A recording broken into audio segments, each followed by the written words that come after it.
Yeah, so just wait a couple minutes for people to join. But while we wait, I know you were at the last retreat, am I correct? Where we talked about relationship.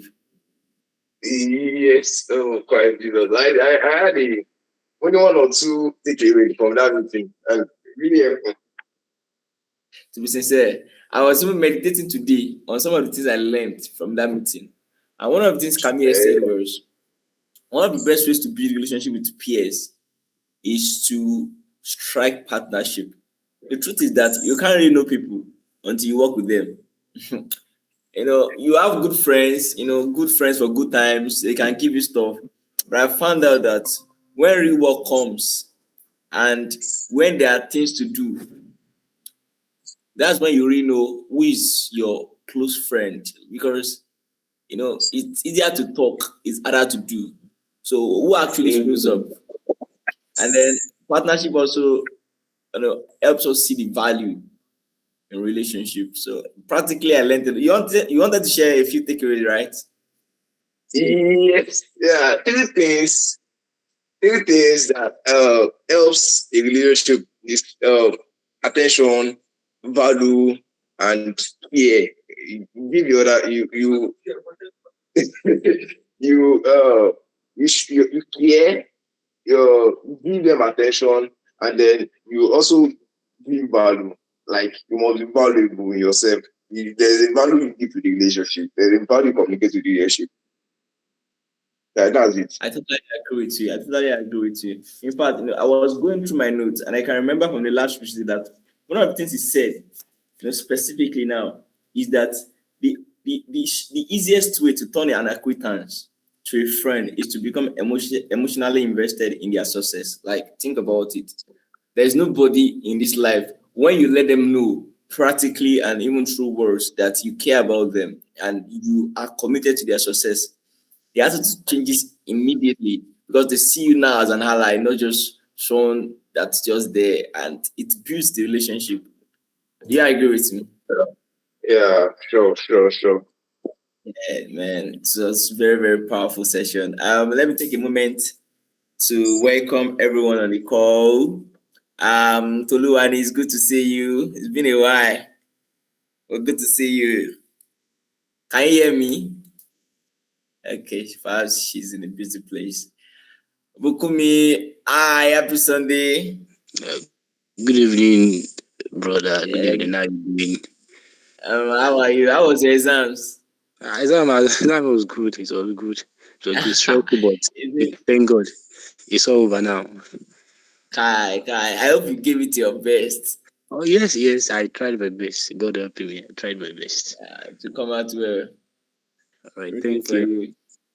Thank you. Happy to see you here on the call. Mary Adebusola, good evening. Can you hear me?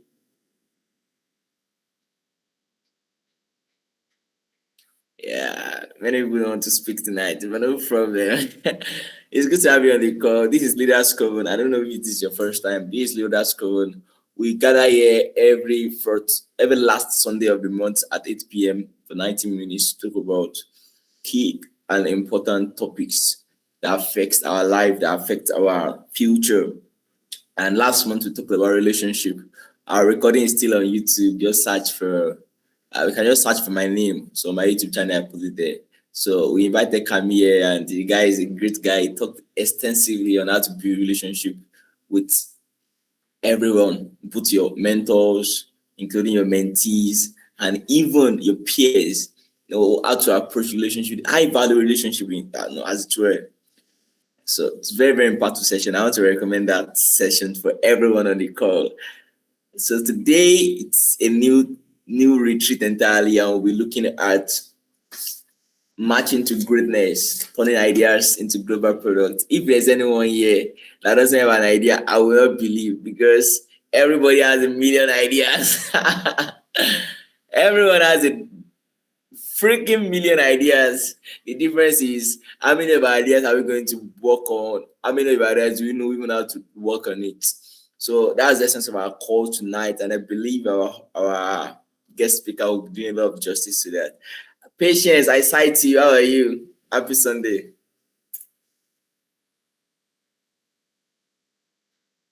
Can you hear me, Patience?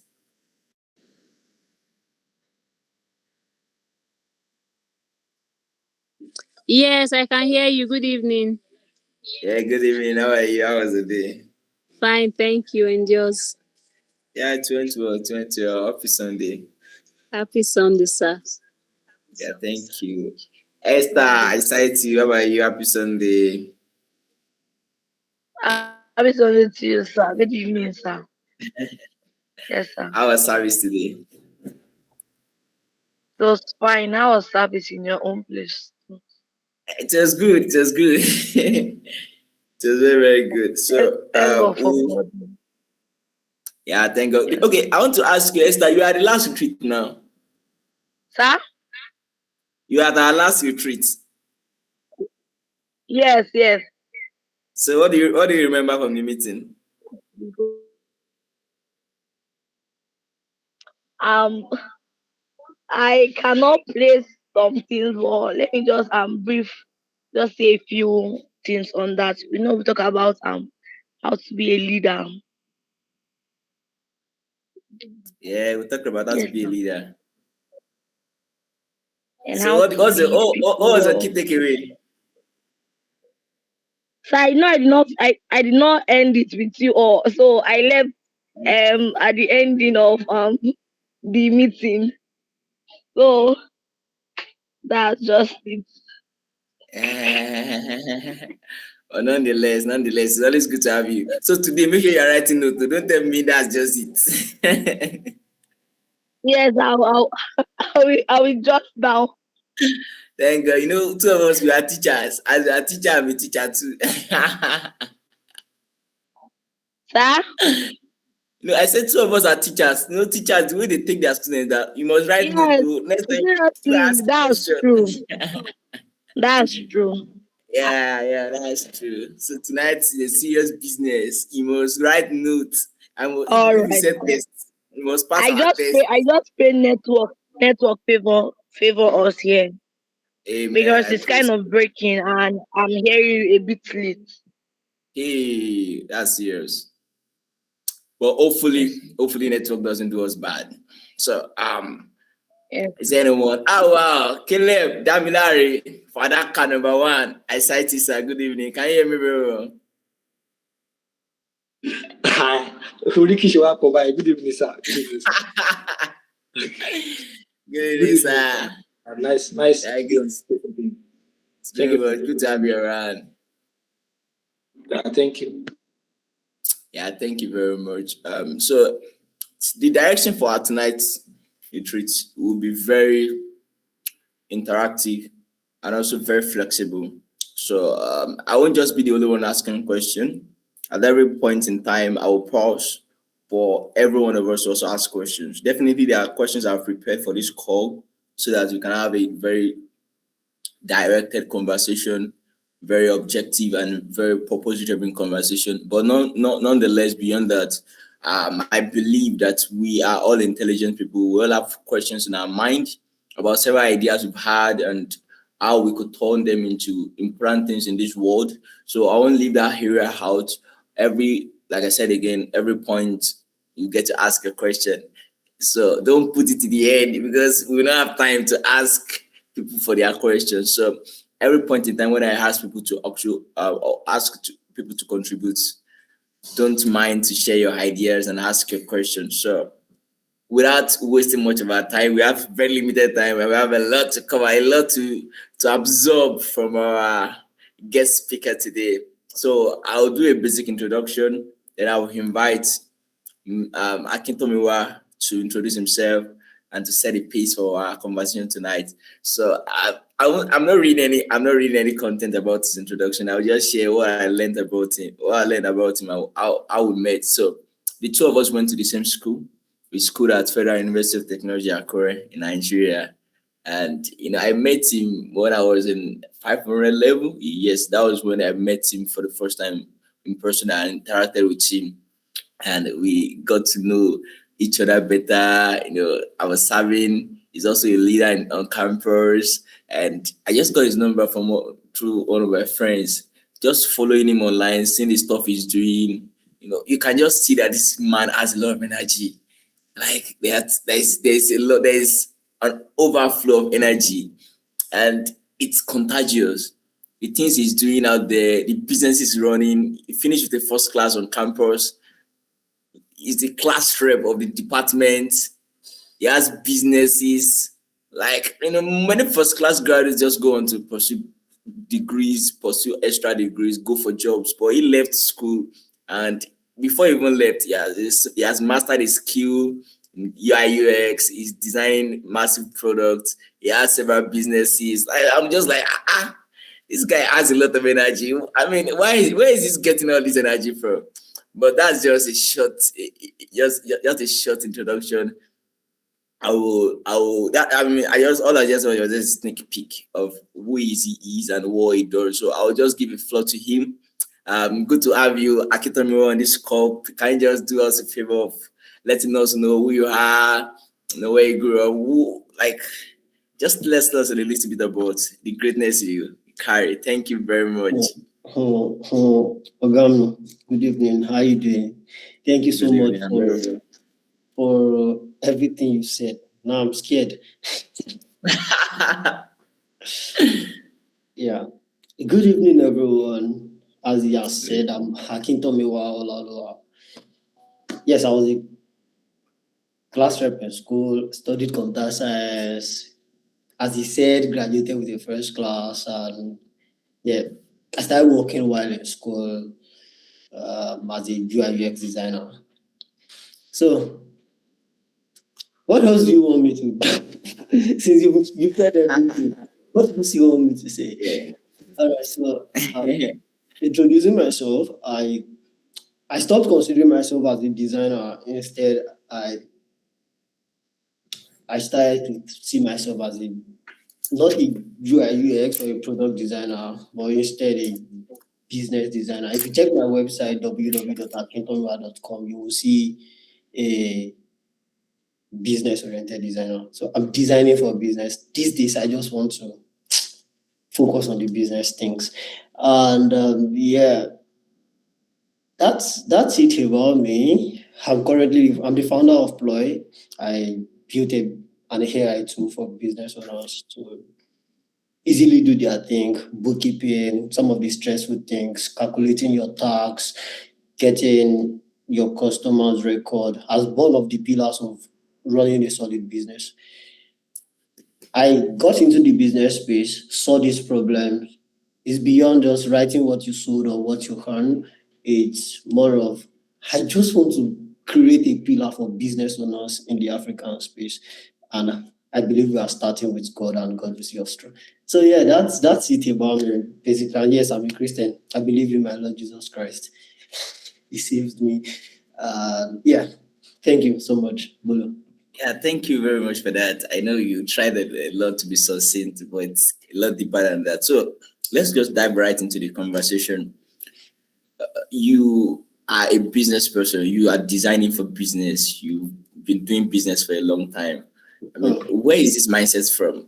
Think not everybody wakes up and says they want to do a business. In fact, my story of doing a business is a story of fear, because I've had this idea, I want to do a business, but it took me to theory level where I started the business. And what was the fear? The fear that, what people think about me? Well, they expect you to go and read your books and pass. You're Right. talking about a business. So for you, where is the mindset coming from? Where did you learn that? All right. And so I'll try to be a bit vulnerable. And after my admission, I realized things got a bit difficult at home. And I have to succeed in school. I have to do things in school. I have to be able to be alive in that sense of it. And when I was leaving home, my mom told me, Tomiwa, Shida school, go graduate with the first class. So my mom wants a first class. I'm in school, I also want to do well. And that's how it all started. So it's then in my 100 level, 200 level, the only skill I had was teaching. I enjoyed teaching a lot. I took tutorials to teach my guys, and sometimes that is how. Sometimes, even though I decide to take my tutorials for free, some of them still come up and they'll say, I'm going to take this and that. That's where it all started. It's more like I have a value and the value can sort my needs. And then in that sense of it, it becomes the business. Even though I don't teach for money, before leaving school, I built a startup, Be Creative. That's a school that teach people designs and all. We give people value and they pay for it. So the entrepreneur mindset, it all started from just my uni days. It's not like I stumble into it. It's been there. I don't think I want to. Yeah, it's okay to work for people, and I'm not against that. Please work for people if you need to. For me, I had to go work for a lot of startups before building my startup. So, but then the mindset has always been there. I just want to create value. I just want to solve people's problem. That's it for me. That's how I all started. I believe it has been there, not like I just stumbled into it. Amazing. It's been there. You know what? I can remember very well in my economics class, ECN. They taught us that for every business person, there is a motivation behind the venture, and they help us understand their push factor and their pull factor. So push factor are things that are actually pushing you to start a business. Like you don't have money, you are broke. So life is pushing you to desperately solve it. And the pull factor is the lures, the things, the grandiosity of being a business person, being a CEO. You know, in Nigeria, I love being called a CEO. No matter how small your business is, I'm the CEO of so enterprises. So definitely for you, when you're starting out, it is more significantly the push factor, the fact that you need to solve problems and you need to get yourself a side hustle, income, expand. Yeah, and that's very, very lovely. But let me also ask that when people start businesses, they have problems to solve. But for you, according to I was just going through your LinkedIn profile, you've done business across fintech, across crypto, across real estate. What has made your interest so diversified? Is it because you have fed a lot of ideas and you want to just do a lot, or the fact that you are seeing opportunities that others are not seeing, and there's a need for you to capitalize on them? I want us to understand. Is it okay to pursue many ideas at a time, or the best thing is to consolidate and focus on one thing at a time? So help us balance it. Is this capitalizing on opportunities, and what's the trade-off in doing many things at a time? Just let us know. Thank you. All right. For me, working across several industries is just something I find it difficult to say no to problems. So for crypto, I was in school. I think just after I started learning UI UX design, I'd been volunteering for guys. And then I met this young man, we call him Processor. He just came and saw me something. I was like, you do designs? I was like, yeah, I do designs. And he was like, there's this crypto company in UK that is working with, and they want to design their app. Can you do it? Of course, yes, I can. I can do it, man. That's the first time I actually designed a crypto product. It took me 10 days. The project was very, very fast. Because they want me to deliver it in 10 days, I cannot do that thing again. It's very, very, it's not fair. I had to go and download different kind of crypto apps, study their UI, study different things. I had to spend a lot of time literally studying the flow of crypto products. That's how I got into that space. And then while in school, in the 400 level, one of my colleagues in the department wants to build a startup for real estate. Of course, we failed, but yeah, we built it. So, but at that time, it's not about I'm a crypto person, I want to do crypto. It's about there's a business opportunity somewhere, there's a solution we want to build, there's an idea we want to work with. Let's work on it. That's how I was able to gather experiences here, there.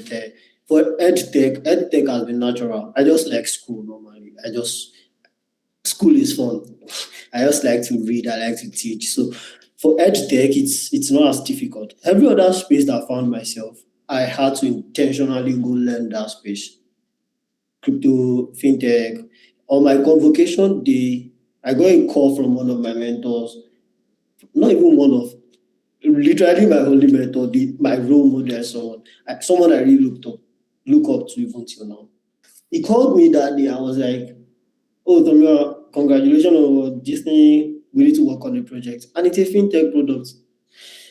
Yeah, I'm up. So that's how I got fully into fintech, and we built the app that works for the African space and the Latin America.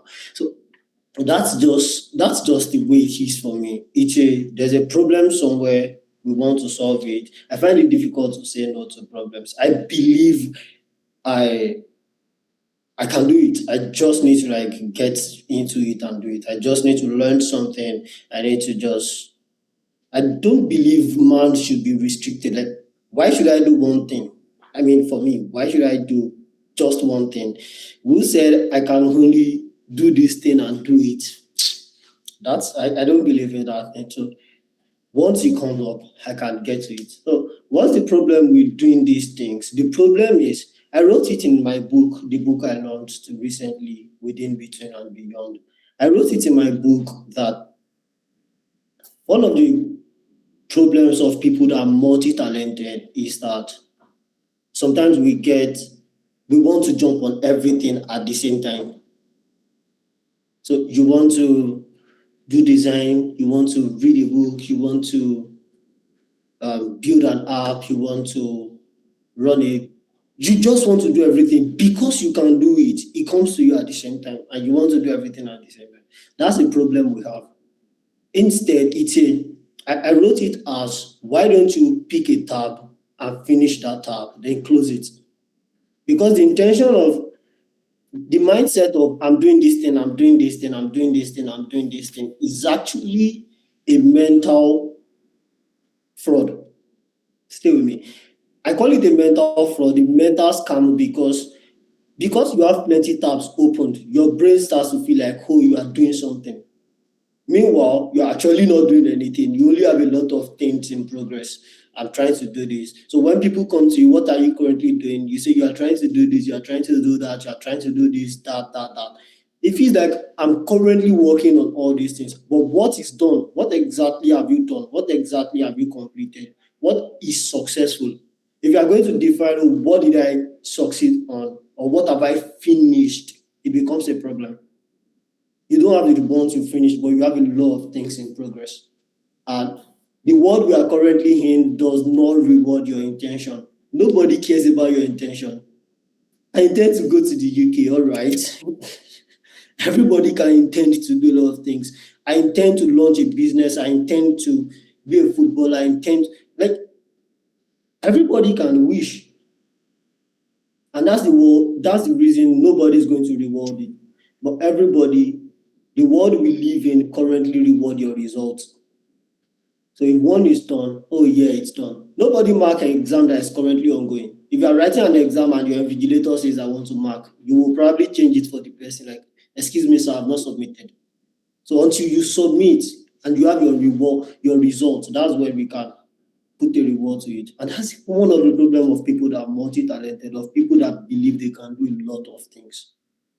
It's important that you actually take a pause. Yeah, I know you can do everything. And for me, I want you to do everything. Personally, I also want to do everything.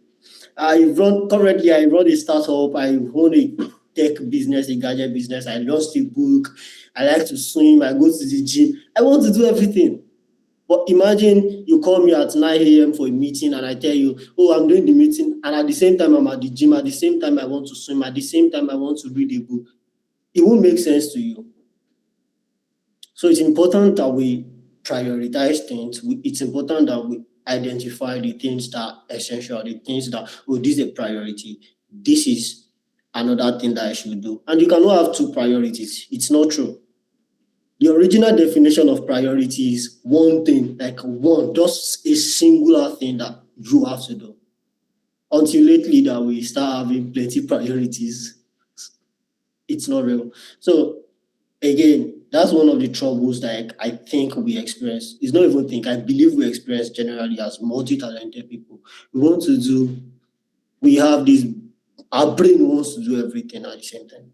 So I think we can, yeah, you can do it, but just open a tab first, do the first one and go for the next one. Have I answered your question, Bolu? Yeah, absolutely. To be sincere, I'm writing a lot. I agree with you that the illusion of progress, having a lot of things open at the same time and doing a lot at the same time, gives you this comfort that my life is actually making progress.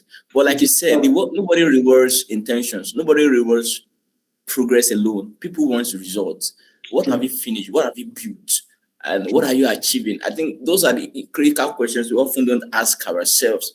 And I agree strongly that take opportunities first. I know you said something about your story of somebody introducing you to a UI design project, and you took it first. Then you figure out things along the way. I think these are snippets of wisdom that we can take into our individual lives. On sometimes you don't even know how you are going to do it yet. Just take the opportunity. Then you figure it out along the way because it may not come again. Absolutely. Thank you very much for that. Yeah, now I have a follow-up question before I also allow people to ask questions on the call. You said something about prioritization, which is very important when it comes to knowing what to do first and knowing how to do things. See, as a person that I've sold books in the past, and people have walked up to me and told me one of my biggest challenges, I can't finish a book. I'm reading a lot of books at the same time, but I've not finished one. And you press deeper and ask them why did you start this book? Why are you not finishing it? And they tell you a million story. But I can remember from learning from Steve Jobs, he said nobody can really build a successful company for his perspective, that if you don't care about the work, if you don't care about what you are building, it takes caring, it takes having a why, having a passion, as it were, to really stay through the tough times, to see things through to completion. So my question is that, these two words have been played around with a lot, that people say, don't follow your passion, just follow what works, follow where the money is. What's your own take about, the first thing is that, how do we prioritize? Because when you tell us to prioritize, okay, I have several ideas I want to execute. Which one should I go for? The second question is that, should I itemize the one I'm passionate about first or not? And what's the suggestion on how to finish things before starting another chapter? Thank you. Okay, that's a big question. How do we finish things before starting another one? How do we choose our priorities? Or first off, I can choose your priorities for you. So yeah, I believe you already have the list. You have things you want to achieve, and now which one should I do first? In the space where we work, in the industry, I hate to use the word industry. I don't know why, it makes me feel somehow. In the working environment, as a lot of people call it, there are things we call low-hanging fruit, right? Although somebody said, if it's that low, why don't you just go and pluck it yourself? But yeah, and what that means is, what's the easiest thing I can do now? What's the best thing I can do now? What's that one thing I can do now that I have the right resources and I expect the proper result? After school, in my 500 level, I was playing ball for my faculty. We were playing against engineering, and somebody pulled my shoulder, and I got a dislocated shoulder. It was very painful, and that literally almost ended my sports career. Actually, I barely play ball now. So after that scenario, I stopped doing a lot of things. I stopped playing ball, I stopped running, I stopped jogging. So recently, about a few weeks ago, I decided to go jogging again. And my first 15 minutes, I used to play 90 minutes. I used to play ball for my you need to see me in school. Thank God you didn't see me in school. For those that didn't see me in school, I was very playful. So I can go 90 minutes and play ball and do all those things. But this day I was jogging, and 10 minutes was looking like forever. I was almost dying. So after 15 minutes, I stopped. And then the next day or maybe the third one. I went again, and this time I pushed 25. Then I went again, then I did 30. I was very happy. Then I went again. On Saturday, I went with my guys jogging, and we did 1 hour 20 minutes. What I'm trying to show you is when you are going to do things, you don't go for the difficult ones first. You have to be intentional. Oh, if I want to build a house, the scripture says that who wants to build a house and will not count his cost first. So because you have the idea of building a real estate product, you want to build this and that, everything, they are beautiful. It's okay to have great visions. But you start a startup, you start an idea, or you start a business. Let me not say startup. You start a business considering what you currently have. My first startup that I did was at EdTech, education space, teaching UI, UX, graphic design, and motion design. Do you know why I did that? Because I won't spend anything to teach you. I can teach you myself. That's not going to cost me a lot of resources. I already have all it takes. I only need internet, which I have, and I have my laptop, and I can start taking the class. I didn't build an app around it because I can't afford to pay an engineer at that time. So it's a live class. Everybody come and learn. Come and learn online like this. Like we're on this call, I just share my screen and start teaching. It cost me nothing, but people paid for it because I was giving them value. That's the way it works. That's the cheapest thing I can do.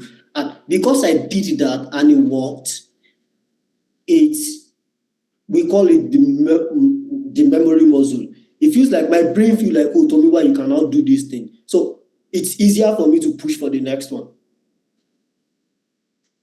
Now I have a little, people paid for the courses. Now we have some resources. My brain also is now ready to go for a more difficult challenge. Like when I did my first 15 minutes jog, I can do 25, then go 30, then 1 hour 20 minutes. Maybe my next jog, I want to do 2 hours and see. Maybe will I actually jog for 2 hours straight?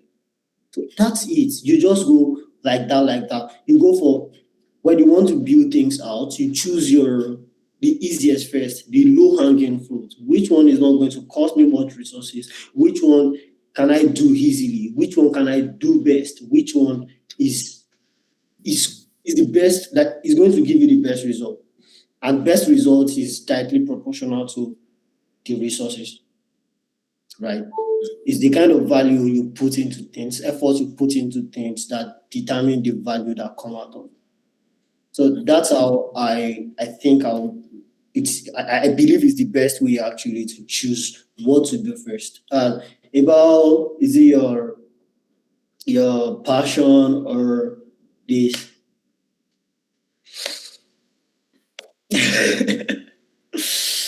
Well, VC said, is it your passion that will buy your clothes? Is it your passion that will buy your food and that thing? VC is someone I really love. I love his speaking. It's very true. I mean, if you have something else that currently give you the resources to build your passion, I think you can actually do those things. Before I started building startup, I worked for Alta Infinity, a startup in UK. I worked with SideBrief, Africa. I worked with a lot of startup, like actually a lot of them, because I know I want to build startup. So I was getting their money and I'm also getting the knowledge of building things with them. So at that time, I had the passion of building, but I cannot go and use hunger to build my passion. So I had to work first, get the resources I need, and then build my passion. I think that's one way. Actually, I think the recommended way to do it. Wow. Thank you very much for that. You see, this is a master class. I'm not even paying you a dime. Thank you very, very much. God bless you. I want to ask if there's anyone on the call that has a question before I move on to other questions I have in mind. So if you have a question, just raise your hand now. If you have a question in mind, a popping question, a follow-up question, okay. Bukumi, you can talk. Can you meet and talk? Yes, good evening. Thank you very much. Thank you so much for the past few minutes you've been, speaking sense into everyone.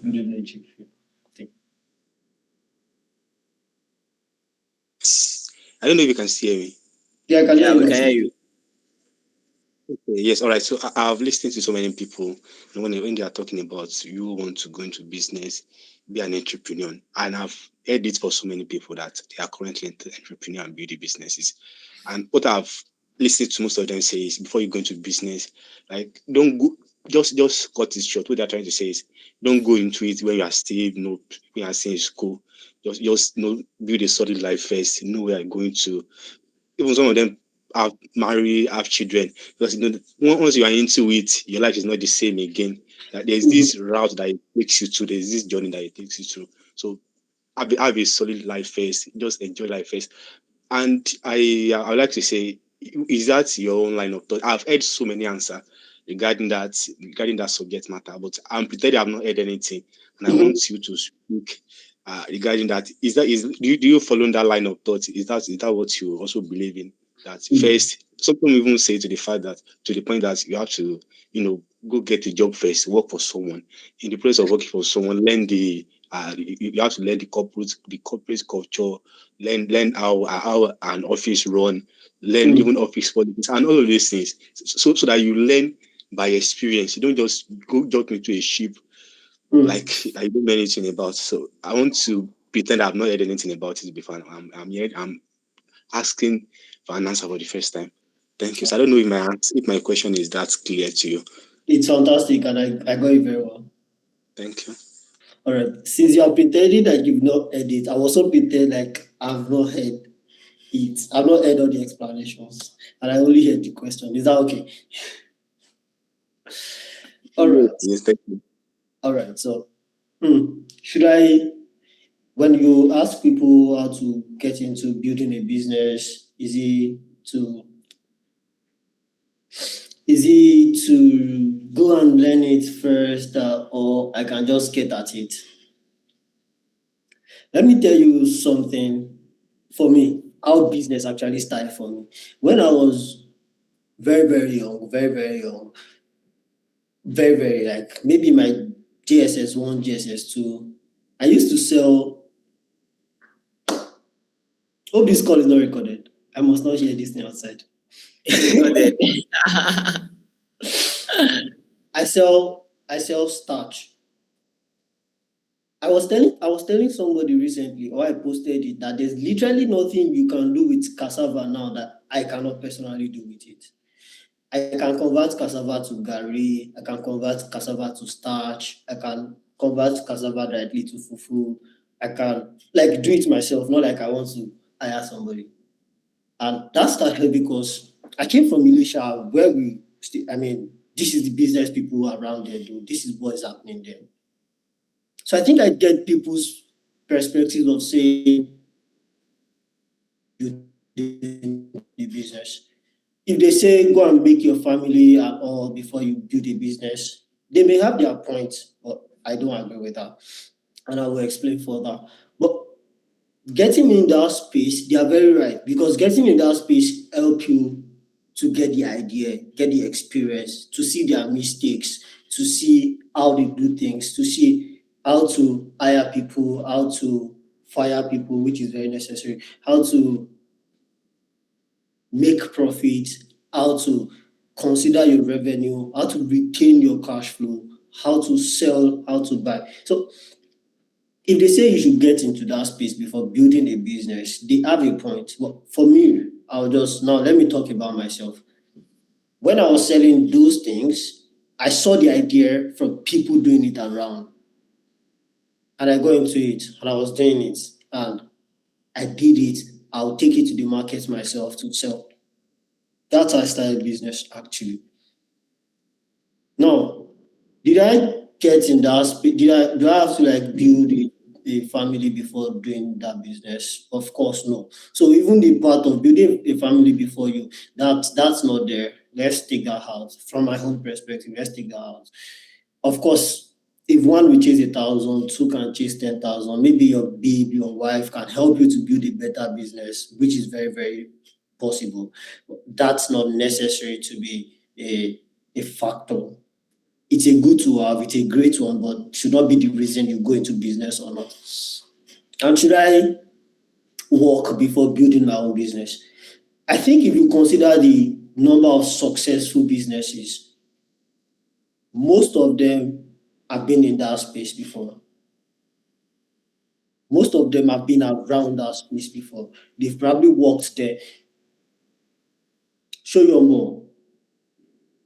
Olumide show your more. Before he built Blue Chip, he's been around similar solution. He built that service for somebody and he felt like, oh, this can be something we build alone. And then they built it.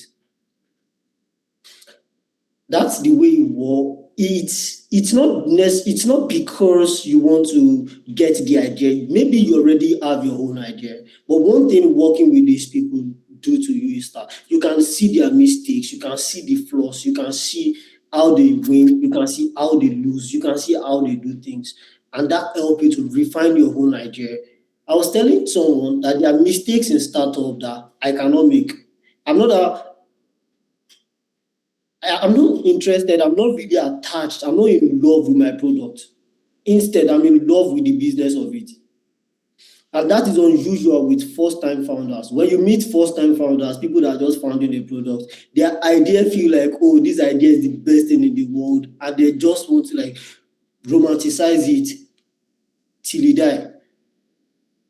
That's one of the problems with startup. That's one of it. If you do a little research now, you see it all around. When startup fail, it's always because the founders they're probably too attached to their product as against being attached to the business. So that's one of the things you learn in startup. I've worked with a lot of startup, trust me.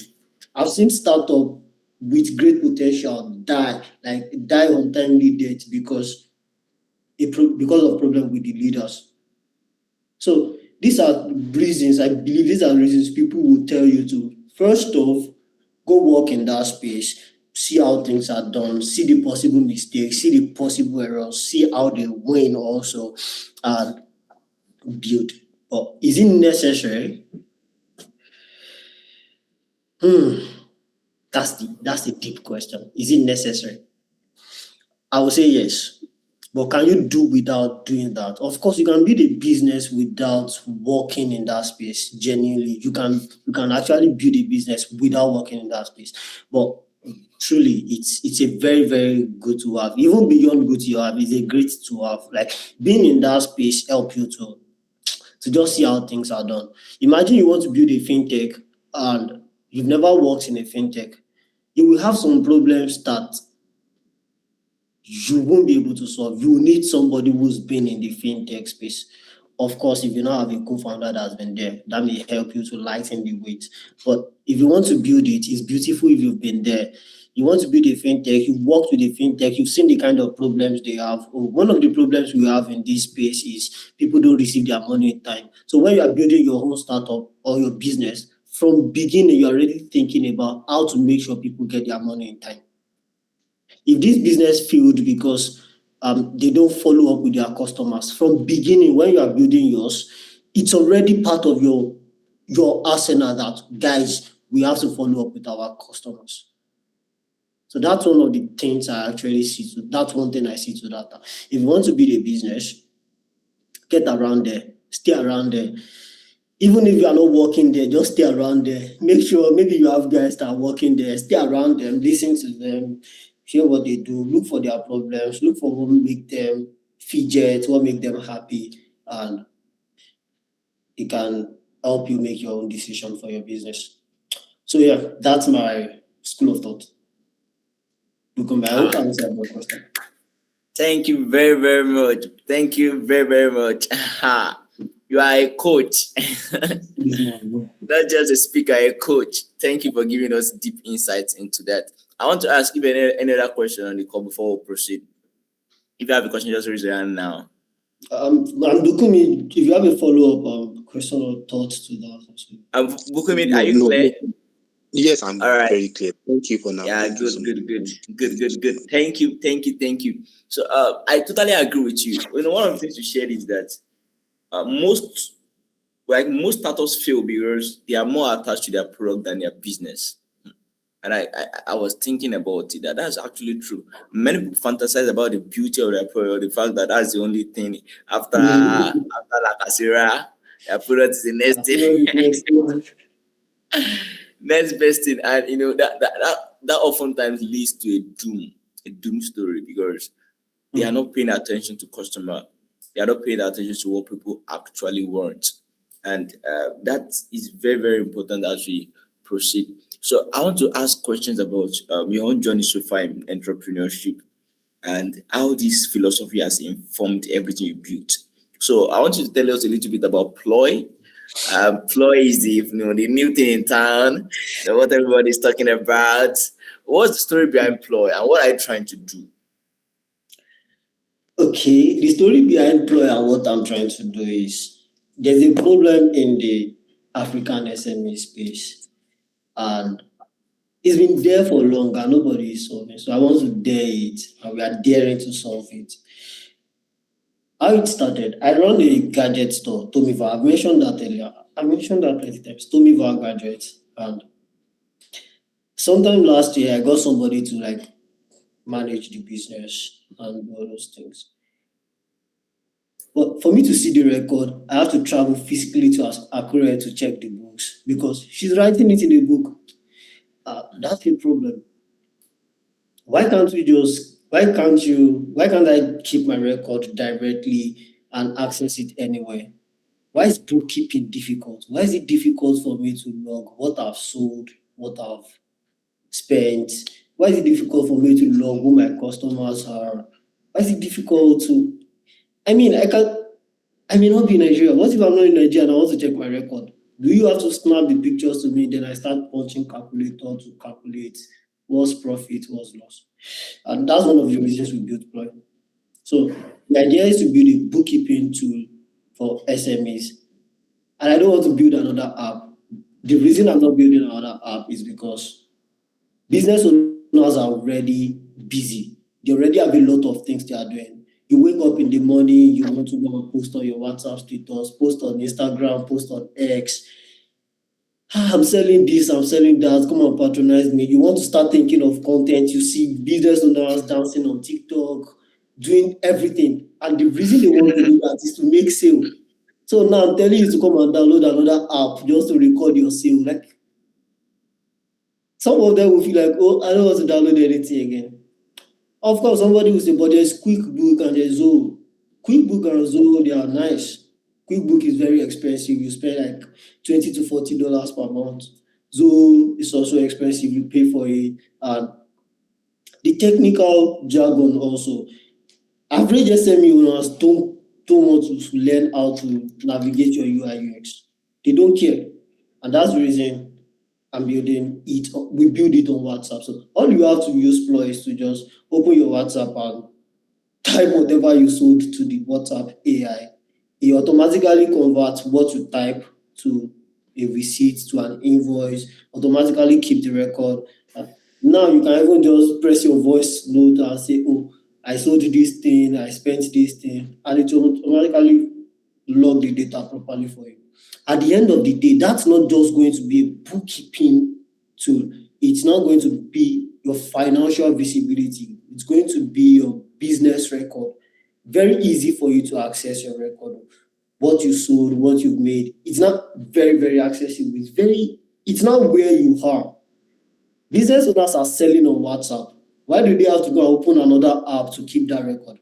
So right inside your WhatsApp, you can sell and you can record. And that's how it all started. And one day, I was traveling, I was in Lagos. And the moment I got to Berger, this police officer just stopped me. It was my first time entering the police van, rubbish, whatever they call it. I was so embarrassed that day. This man was like, why am I carrying a laptop? Okay, I had a work laptop and a personal laptop. And I was also carrying my iPad. And the man was like, why am I carrying 3 laptops and all? It's just 2 laptops and 1 iPad. So I should provide the receipts. So can you provide the receipt of your phone? I was so embarrassed because I was not carrying the receipt. But if there was Ploy that time, I'll probably just open my WhatsApp and look for my receipts right there inside the WhatsApp. It's not going to be a difficult thing. And that's one of the things that made us like double down on that product and just build it out. So yeah, that's the summary of the journey. Wow, that's interesting. I want to ask you a question about Ploy. So you said if you had Ploy at that time, you could have just opened the app, the The chat, chat. and look for a receipt. Is it that Ploy drives the conversation? Because some of us lose our chat every once in a while sometimes. So is it that you can just ask Ploy, please, the receipt of my laptop, can you help me find it? And it produces. Is that what you mean? If you had two phones, or if you say I was using this phone, then my phone is far from here. So on my normal phone, I had my normal WhatsApp set up on it where I use Ploy. So someday I was just testing things. Then I uninstalled it from that phone and then install Ploy here. You know, when you move your chats like that without backup, you lose all the chats, right? So all I had to do was to open the new Ploy and say, where's my record? And they just give me all the records of the sales. Wow. So even if you clear your chats, you uninstall your WhatsApp, you change your phone, like anything that happens, get your WhatsApp and just message the Ploy number and it will get your record for you. Wow. Super, super lovely. Like, I love this. It's just that maybe I'm not currently doing business as it were. Because I can remember on campus and I was selling books. I was selling all these motivational books. And one of the hardest things that I hate doing is, having to type this record. Do I have to? I have to, because if I don't have to, how do you analyze our profits at the end of the month? How do you analyze the sales, analyze our numbers? Otherwise, you are not a responsible businessman. So And I that's think a that's major problem. That's a major yeah, problem in the SME space. Average SME owners cannot go to any bank and ask for loan. Not because yeah, they should not. Actually, you should. You should get access to loan. It's not that difficult. But because the bank is definitely going to ask you for your financial record, and they don't have it, they don't keep sale. Some of them will say, we are writing it in a book. No bank is going to trust your book. So it becomes yeah. that's the reason they don't get access to credit systems and all. But we believe we are solving it now. And with time, with Jesus. Yeah. Yeah, player has to go more out there. A lot of us to understand what this value is.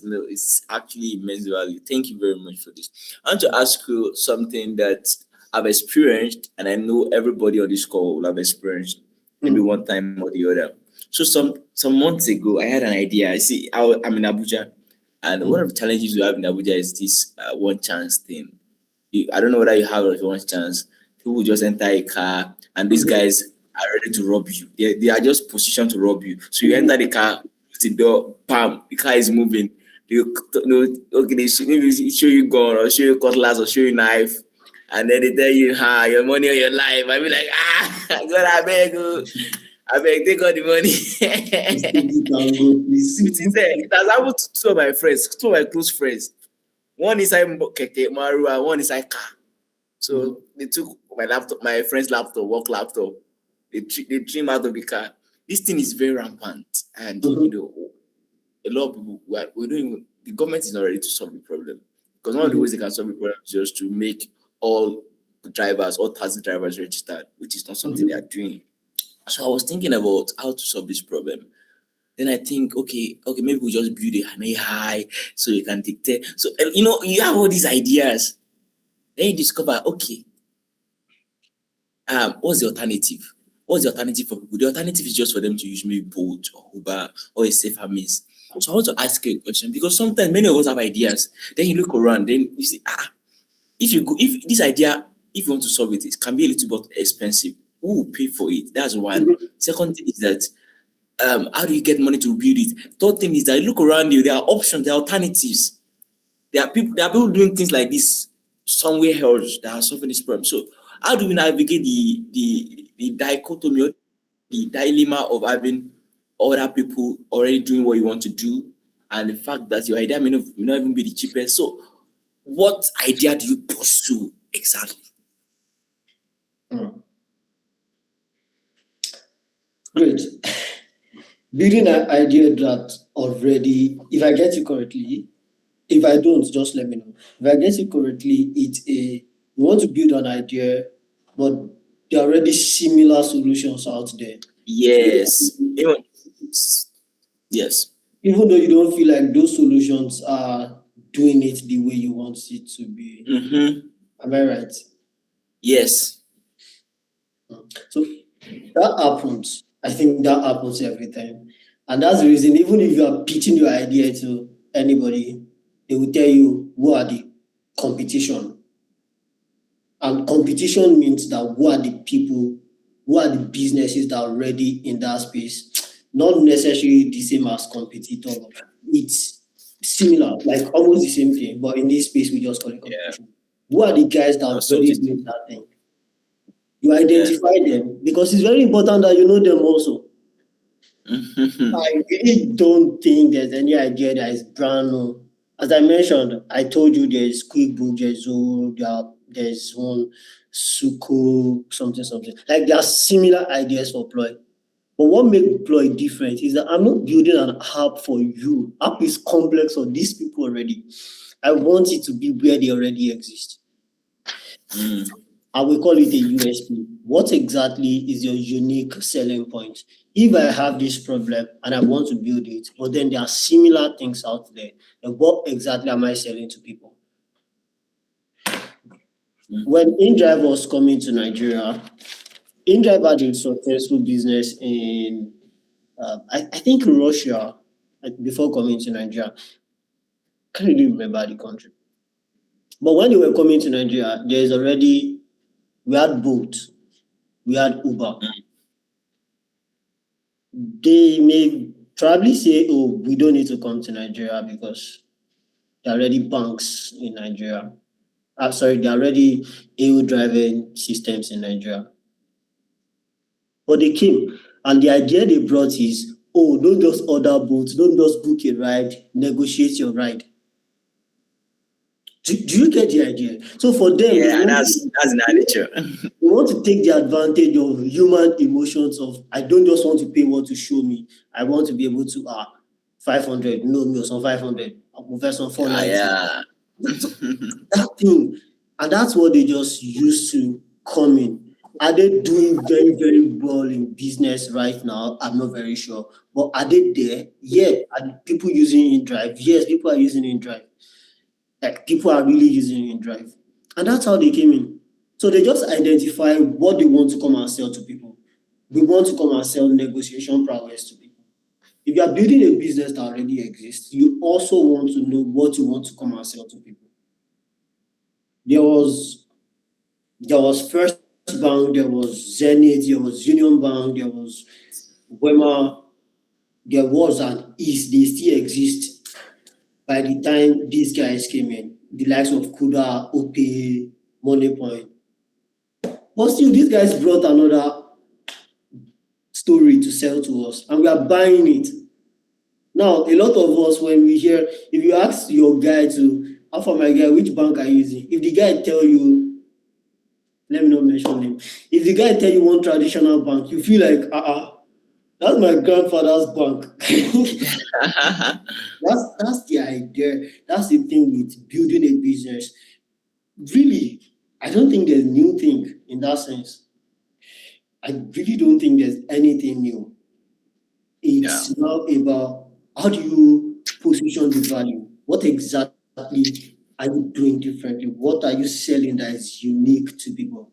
And you just want to be sure that for everyone thinking of building something or currently building something, you want to be sure that whatever you are selling is more convenient than the previous one. People don't want stress. If it's stressful, they will run away. So one of the unique things you can sell now is to sell convenience. Let them feel like, oh, this thing is easier. We launched Ploy late last year, October 20, I know the date. And today we are already approaching 3,000 businesses registered. Wow. Do you know how I sell it to them? I tell them it's all on WhatsApp. You don't need to download any app. So it's on WhatsApp. I don't need any app. Okay, let me join. So it's just like that. We've not spent 10,000 naira on marketing. Everything we are doing is just organic, and that's to show that people really don't want stress. If your products can eat them if they can feel like this is comfortable, this is convenient, and they can trust it, why not? I think they will try it. That's what I was saying. So you can build it even if people are already there, but just know what you are selling to them. Wow, thank you very much. I've learned a lot from what you said. So practically, for me, it is really understanding people's problem and how best you want to address it. Because who wins at the end of the day is who can identify with the people. Who the people identify with. I think one of the reasons Apple products have a has today is because many of the Apple products really understand what we need. We need simplicity. We just want to want our phone to work all the time. No hanging, and they got it right. Even though many people are doing phones, they are doing it differently. They are doing it the way we want them to do it. True. So that's one of my key takeaways from this session. I want to open the room again, the floor again to everyone. Is there anyone that has a question before, or you have an argument, you have another thought to this? Please, we say one learn. Actually, is there any additional thoughts, question before we move on? Okay, so I want to ask about money. Because see, as Africans, one of the challenges we have is money. Like you have a lot of ideas. But you see, idea that water. Everybody get idea for this country, to be sincere. Even in villages, you see people with mad ideas. The other day I went for an outreach. I saw a guy. He did bicycle with wood. Design bicycle. It's my idea. But no funding. I want to ask you, how do we navigate getting capital to pursue our idea and taking it to launch at least? Yeah. This will lead us back to, I think, one of the early questions on before you build your idea thing. If you are not a Nepo baby, I would really advise that you work a little bit. You know you want to build a business, but I would genuinely advise you work for some time to not just to get the experience, which is beautiful and very valuable, but also to save up for launching a business. Launching a startup is expensive. I'm not going to lie. I was telling my guys guy, I've finished my savings, so what's going on? But yeah, launching anything is expensive. And Olumide Soyombo said, he just in his book Vantage, he mentioned that for him it's just he is a Nepo baby and he enjoyed the fact that he's a Nepo baby. He took advantage of that. So if you have the access to the funding, even if it's from your parents, don't let people tell you, you are doing Nepo. Please do Nepo baby and be good. So his father invested $5,000 in his business in the early 2000s, I think, early 2000s or 19 something. Then it was a solid money. 5 million naira rather. 5 million naira, that was around $40,000 according to him at that time. $30,000 to $40,000 at that time. So it was a solid money. And that was how he started his business. Even though his father invested and asked for 50% of his business. I don't know what kind of. But yeah, that's how he started. If you can get funds from your family, please do. There's something we call family and friend raise in startup. That is when no investor cares about your idea, no investor cares about your business, no investor cares about whatever you are doing until they can see the result. But in that early stages, where you can get funds is either from your own savings or you raise from your family and friends. Money you raise from your family and friends, that's the family and friend raise. Oh, my guy, I'm building this idea. Do you have 3,000, 3K you want to put here? Do you have 5K you want to put here? And you can raise money from them like that. And also, if your idea is actually solid, we had investors reach out to us guys, I want to invest in your employee. But if you have solid ideas, you also want to push it out so they can see it. Fine. When they come in, you may not agree with their terms, you may not collect their money at the end of the day. depending on how valuable whatever you are building is to you. But the way to access fund is either from your pocket, your personal pocket, your savings, or you reach out to your family and friends, let them raise for you, let them get money for you, or anyway. But recently, it's more difficult for Nigerians to raise venture capital funding. It's very difficult now because, okay, one of the questions we got from an investor recently is Nigeria economy. If I invest 100,000 in your business now at 1,300 or 1,400 rate that dollar currently is, what happens in 5 years if naira falls to 2,000 something? That's a very sad and painful question because it is sad and painful because why are they thinking it's going to fall? Why are they not thinking naira is going to do better, maybe go to 500 naira? But actually, if we check the progression, it's not looking like they are right. They have a point. So since 2020, thereabout, it's been difficult actually, except you really, really know people that can put you in on those things. I'll just be honest with you. Starting out for launching, just reach out to nearby neighbors, apply for grants, build your idea with grants, build from your savings. If it's a beautiful idea that you yourself trust, come on, you can invest in it. And that's what I'm currently doing. I feel like what I'm spending is my investment, my beyond the effort, is my monetary investment employed. And that's the way you will do it. Start a business, anything is going to cost you. And people talk about the time, the effort. Yes, it's going to cost you all those, and it's also going to cost you your money. You will spend your savings. You will go and kneel down in the corner of your room and say, God, please, what will I eat tomorrow? And that's how it works. So, but at the end of the day, it's just for an appointed time. If it's a vision you believe that, you surely do it. So that's my take on raising funds. You want to like reach out to nearby your family and friends. You want to reach out to your own cowrie wise, your own savings. You want to put your product out there if you really believe in it. Put it out very early.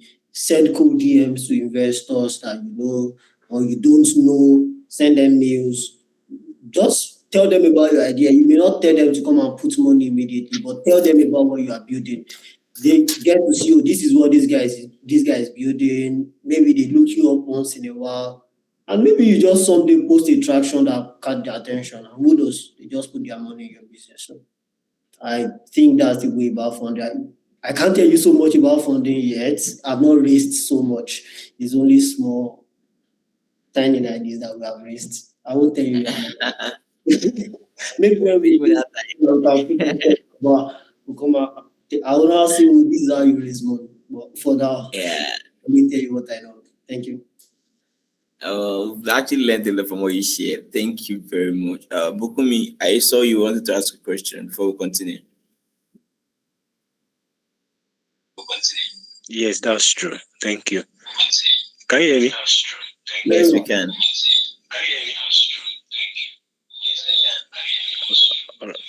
Go ahead. All right. I want to ask our speaker tonight. Some of us that are still students. I don't know how many students we have here that are still undergraduate. I know some of us here are not undergraduate anymore and are working in real life. But we that see in the campus world, we are still going to classes and everything. How can we now start positioning ourselves? Because I've heard your story that most of these things you are doing today now, you started since your undergraduate days. So for us still here, how can we start positioning ourselves? In terms of solving the life problem, what kind of books should we be reading? What kind of groups should we be participating in? Basically, what can we just start doing now, just to keep ourselves for the future? Thank you very much, sir. All right. That's a great one. Yeah, I started it. What kind of books should you read? You read Bible. You read my book. You can order it from my Instagram page. You can check Akintomiwa.ola. I'm just kidding. And yeah, you are in school, but that's not a reason to not build. And I think it's actually a beautiful place to build because when you are in school and you fail, nobody actually cares. Nobody is going to come at you and say, "Oh, you failed," because you can tell them, "Oga, I'm reading my book and I'll just go and face my exam and move on." I was building cozy when I was in school. Cozy field. I was building with a friend, this clan. I was also building another product with a friend. Like, I've tried a lot of things while in school, and nobody really care in that sense. Yeah, people are going when you build it out, people are going to be happy for you. They are going to talk about it for you, and that's one of your wins. So while in school, how do you do it? You pay the sacrifice. I I have a group of friends in school, and we barely sleep at home. Now, every one of them, they are doing really, really great, and I'm very happy because when I look back at that time, it's always like we are homeless. So they come to school, we all go to class with toothbrush in our bag, and it means when you get to school, you finish your lecture, you are going for night class, you are going to learn a skill, you are going to work on your product, you are going to like do something crazy, and you're waking up the next morning, brush your teeth outside, then run back inside the lecture room to go and take a class. After that class, you go home to shower, and guess what? You are coming back for night class. So you just have to pay the sacrifice. See, there are no two ways to it. You will do the extra work. You will stretch yourself. Apostle Tolu, one of Apostle Tolu Agbola's messages, he said, stretch. This is the time for you to stretch. Like, I was like, oh, I will not die here. And that's very true. You just have to stretch. If you are in school and you want to do extra things, you will not do what everybody is doing. Everybody go to class, read their book, pass their exam, and move on with life. But since you know you want to do something else, you will go to class, read your book, pass your exams, and spend your night building your product or thinking around your product. Yeah, you will read different books for mental capacity. You just stretch your strength, your we call it ment. I like this book from what's his name? Sorry, it should be on my desk. 1 second. Yeah, Think Like a Billionaire, Become a Billionaire by Scott Anderson. He's talking about money, but he's not talking about money like the way people usually talk about money. I think it's a good book. You may want to read it. It's going to help you open your mind to visions, open your mind to how to actually build things. Think Like a Billionaire, Become a Billionaire. You may want to get a book. And there are several other books you want to read. The Diary of a CEO, Stephen Bartlett. And you also want to listen to Nigerian businesses, people that are actually building in the Nigerian space, businesses, people like Olushola. You may want to listen to them. Several other, just check them out. For real. These are things you do. I'm not saying you listen to them to go and paste what they are doing. It may not necessarily give you the same results, but what that is doing to you is you are seeing an example of somebody doing this thing, this is how they do this thing, and it helps you to like think. He helps you to connect the pattern. Your brain starts to like make predictions, form patterns that help you to like build your own business. So that's one thing I think you should do. Being in school is not an excuse. It's going to be more difficult, but trust me, it's not as difficult as pushing it for later. This is the best time. Somebody said the best time to build a tree was 20 years ago. The next best time is today. I don't know how they came about that thing, but anyhow, yeah, we got what they are saying. Like, start early, and then you can feel forward. Yeah, thank you. Yeah, thank you very much. Thank you very much. Thank you very much. Can you please appreciate our guest speaker? It's been, we are supposed to give you water. Thank you, sir. Thank you, sir. I want to really encourage everyone to say thank you on our chat box. Thank you very, very much. I want to ask our last question for tonight because we are ending by 9:30. My question is that the truth is that people have ideas, they want to work on the ideas. But like you said, you need money. Either you have a fat savings or you are a nepo baby. Question: if you want to get money from family and friends, what structure do you need to put in place? Because you can just mess up all your relationship. That's it. Part A of the question. Part B of the question is that how do you even structure your startup for scale? Or whether it's business or startup, how do you structure it for scale and global relevance? That's 1A and 1B. Now, 2, which is the second and the last question for my hand, is what's the secret to branding and distribution? Because I know learning from the founder of NairaBet, he said something that in Nigeria and even all over the world, distribution is everything. If you can't get a product into the hands of people, there's no way there's no way they will know about it. There's no way they will now find it useful.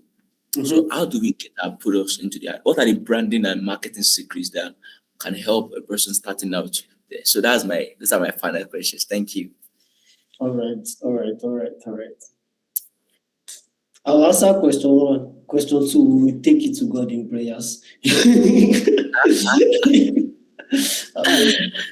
Let me start. So question 1A, how do you raise funds from your family and friends and not mess up the relationship? Just be real with them. Be real from beginning. See, investing and gambling, they are 5 and 6, they are brother and sisters. People say investing is not equal to gambling. Gambling too, we say gambling is not okay, deceiving yourself. But really, when people gamble, they put their money in something and they are looking for a result very fast, and most likely they will lose according to probability statistics. Probability. I did a calculation sometime. I've forgotten this guy's name. The guy that actually calculated the probability thing for gambling. The chances are very, very low. Like your chance of winning is very low. So that's gambling. But for investment, the only difference is you can win and also you can lose. Your money can disappear. And that's how you start. If I'm going to come to you and say, Bolu, I want to raise money from you, I'll tell you, this is my idea. This is what I'm building. I'm building this thing for SMEs. Well, you want to ask me, what's the market size like? I'll tell you, there are 40 million SMEs in Africa. If you can just take 10 million, my goal is to convince you. And then when I'm able to convince you that the market is big enough, your next question will most likely be, how do I want to reach this market that I mentioned, right? Then I'll start telling you the way I want to reach the market. If my discussion is not, if my points are not convincing enough, then you probably back out. But if I'm able to convince you, now you can see everything. I'm very real with you. I'm not keeping anything behind the scene. I'm not trying to deceive you to get your money. If I show you all of these things and you still feel like, oh yeah, I want to invest in this, then if we lose the money, it's not going to pain you as much. It's not going to hurt as much. Yeah, the hurt is still going to be there. It's still going to be very painful. I just lose 10K like that. But it should not destroy the relationship. I'm not very certain because people take things differently, of course. But what I'm trying to say is be clear enough. Let people know, let the person you are raising money from know that this is what I want to do. This is how I want to do it. We have these chances of winning, and although there are possibility of failing. If the person will not believe that you can do it, they will probably withdraw and keep their money, which is fine. You go to the next person. And if somebody is convinced enough to give you the money, fine, you go ahead. Olumide was saying, Shoyombo. Sorry, I mentioned him because I think I like the man somewhat. He's building release of his stuff. I think he invested maybe 50,000 in a business and he was able to get around 150 million from that business. I don't know the exact number, but a very huge gap. And that was amazing. And then he said he invested in another business so that he gave them 25K and his money just disappeared. That's part of it. So if you are investing, it's always like there are chances of losing your money and chances of winning. So when you are raising money from family and friends to protect the relationship, what you should do is to put your own integrity forward. Let everybody know that this guy is this guy. Somebody reached out to me sometime. I was like, Tomiwa, the reason I'm investing in your product is because I know you from school. So this money I'm giving you is not for ploy, it's because of you. We know that when you want to do something, you are going to do it. So that's just it. That guy did not give me his money because he saw the vision. It's because of my person, and that's the way you raise money from people. We were on a call with an investor sometime, and one of them, the managing partner, the MP, he said, Tomiwa has been able to convince me about 1 year. And it was like, he was telling my co-founder that Tomiwa has been able to convince me of his integrity, and that's the reason we are going to actually do this thing with you people. So that's just how it works generally. People invest in you first, then later when you are doing fine, they can invest in your product. But initially, it's your person, and that's the reason it's important for all of us to put our best self out. Like, be real with yourself. Put your integrity. Be very, very intentional about your integrity. Be intentional about how people sees you, and yeah, that's how you raise money from family and friends, and not affect the relationship. The second one, what's the one B? Okay, this 1B, Abi. So 1B is about how do we get structure our money, our status for scale. Yeah. How do we structure our startup for scale? It's about identifying what you are solving first. What problem exactly am I solving? What exactly am I doing? What's the ultimate goal? Today, a lot of people will see an idea. People will not see your idea the way you see it. And if from day one everybody can tell the entire thing you want to do, then maybe you actually are not building the right thing, or the journey is still not clear enough even to the builder. So it's not about launching features. It's not about we're adding new features, we are adding new features, we are adding new features, we are adding new features. It's about there's a vision, there's a place we are going. So that's the same thing for startup. If you are going to, where is close? Nairobi, for instance, or no, let's stay within Nigeria. Let's say you are going from Accra to Lagos. You are not using air, so you want to use bus. One way to go about it, if I tell people I'm going to Lagos, that's one thing.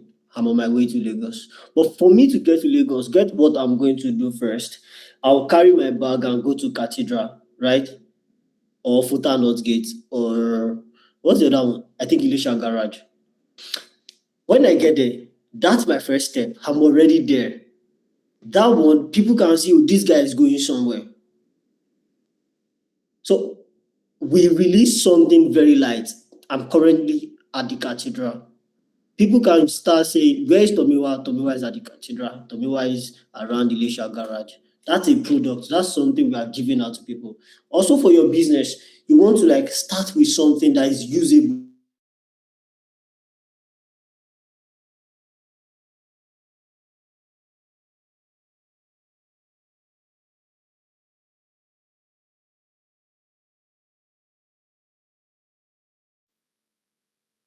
Hello,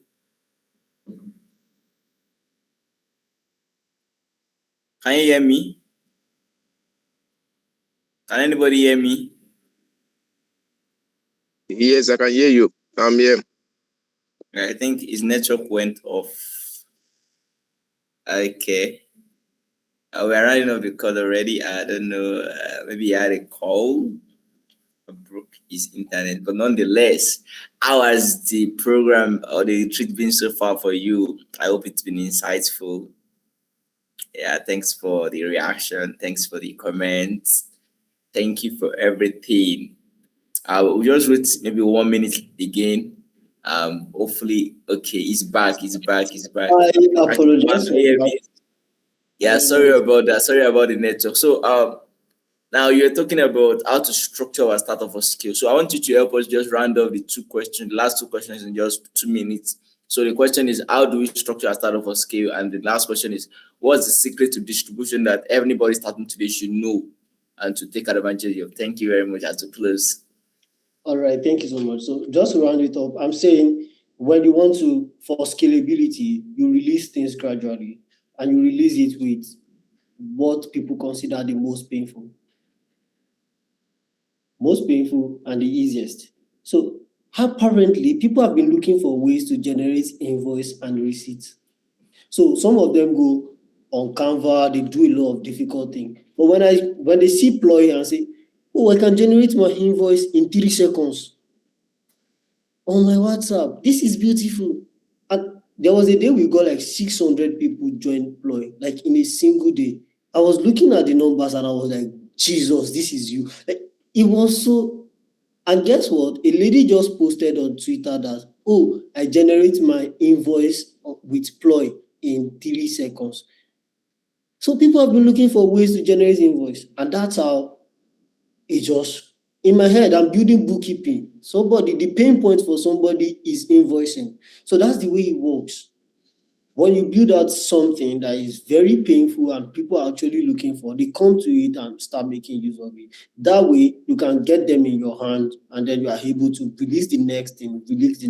So scaling is how you expand the problem. The solution to the problem that you solve, and how you make things very, very useful for people.